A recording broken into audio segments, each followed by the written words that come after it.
Hello and welcome again to Survival Sweden. This is Tractor Rant Part 3. Yay! And I thought I'd talk about maintenance on old tractors. And basically, there's very little to be done. When you put in your oil, it all goes in one place, really. You fill up your engine oil and you check it every now and then with a dipstick and make sure it hasn't burnt. And your engine shouldn't be burning any oil. Basically, you should almost never need to top it up, because it's a slow running engine, and only if it's very worn will you be using oil. And if it is very worn, you'll see pretty blackish smoke coming out of the back. Black smoke is a sign of worn pistons and oil passing the piston seals and being burnt and coming out in the exhaust. If you see a lot of white smoke, that's usually bad injection, and it's unburnt diesel very often. Of course, there's an overlap in those. Put your engine oil in there and check that, and then that's just like a car. You've got your little filler cap up here for the engine itself. There it is. You unscrew that and pour in the right type of oil. And to drain out the old oil, you drain it out of a plug, which you can barely see, but there's a plug at the bottom there anyway. And the oil which runs the gearbox and the power takeoff and all the hydraulics, normally on equipment you would have a separate hydraulic oil to the lubricating oil, but on these old tractors, certainly on this Fordson, it's the same. It can move almost freely between the two parts of the tractor. So once you fill this up, you've basically filled up the whole thing. It takes an awful lot of oil, which is used as hydraulic oil. Water cannot be compressed, which is why it's used for various hydraulics sometimes, but oil is pretty much the same. But you do get different specialist types of oil, like a hydraulic oil, but for some reason these old tractors are happy with just the one. And you've got a dipstick there, so you can check the level of it, which is something I mentioned before, I think. When it comes to other types of maintenance, so you've only got those two oils to worry about on these. When it comes to other maintenance, you've got these little grease nipples everywhere.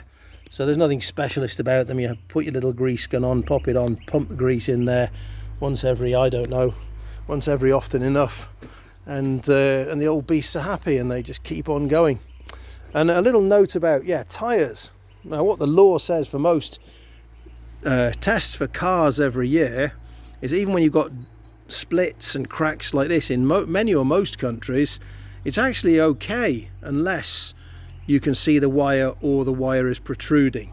That is usually the defining factor for a failure of the test. You'd have to check in your own country, but that's certainly what they've told me over here. And cracks on the side walls, you can drive along carrying equipment for year after year after year, and you're just not really going to get a problem. It's not as bad as it looks. These sort of splits occur for two reasons. One is that the ultraviolet light of the sun damages the rubber and dries it out, and you can get special sprays which you spray on to protect it from that. You can just put a cloth over it, that would do the job. And the other thing is, in the winter time when the pressure really goes down, then of course the rubber sort of folds as the tire looks like it's flat, and of course that causes a crease, and that will cause cracking. So in the winter time, you either want to increase the pressure in your tires, remembering to let it out before they go bang in the summer if they get overpressured, or put your tractor up on chocks. That's what you do with the trailers over here in Sweden to stop your trailer tires from getting wrecked. You'd lift the entire trailer up and put it on wooden chocks. So you could do that with your tractor, jack it up, put some very big wooden chocks there, and just let the axle sit on the chocks, and so that the tires are hanging in the air and there's no pressure on them. And when it comes to the lights on tractors, you'd have to check in your own country, but generally speaking, what the law says, pretty similar to with motorcycles, if you have a light fitted, it must work, but you don't have to have one fitted. So indicators, maybe you need them on new tractors, but on these old beasties, hand signals are generally acceptable. Again, check the regs, but usually it's all very easy and relaxed with tractors. And of course you need marker lights if you're driving at night, and the police are not going to be happy with that. You need your back and your front red lights, but you can hang a battery light on if you have to at either side, and the same on the trailer. and there's no reason you shouldn't do that as long as the lights are working. Again, check the laws, but that's generally things are relaxed like that with tractors. When it comes to consumption, you know, I've asked various people how much diesel these things consume, and it's actually quite, you know, there are statistics online from when they're new, and of course you think, well, you know, after 60 years, 50, 60 years, is it going to be the same? Well, I've measured the consumption on this one, and pulling a 3.5 ton boat on a trailer, which is probably half a ton, so let's say 4 tons behind it, travelling along at its maximum speed of just over 30 kilometers an hour, the consumption is about 20 litres per 100 kilometres. In fact, it was exactly that from memory. Travelling 80 kilometres with that trailer and boat, and 80 kilometres without the trailer and boat, it came to exactly 2 litres 100 kilometres. So obviously it will be slightly more then with the boat and slightly less without. And what people, well, the way that the consumption is normally measured, when you look up the stats online, it's measured in litres per hour of usage, and I don't always find that particularly helpful.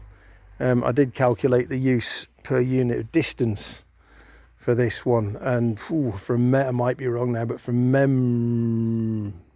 no, I'm not even going to say it. I'll save that for another video when I've looked it up. But one thing you could do when you buy one of these old tractors, you know, do your spine a real favour and get one of these bouncy seats. You know, you're probably looking at 50, 60 quid. But it's got springs in it, and the whole thing's soft as well.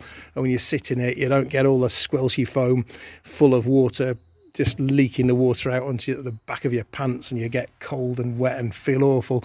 You know, a nice new vinyl covered seat.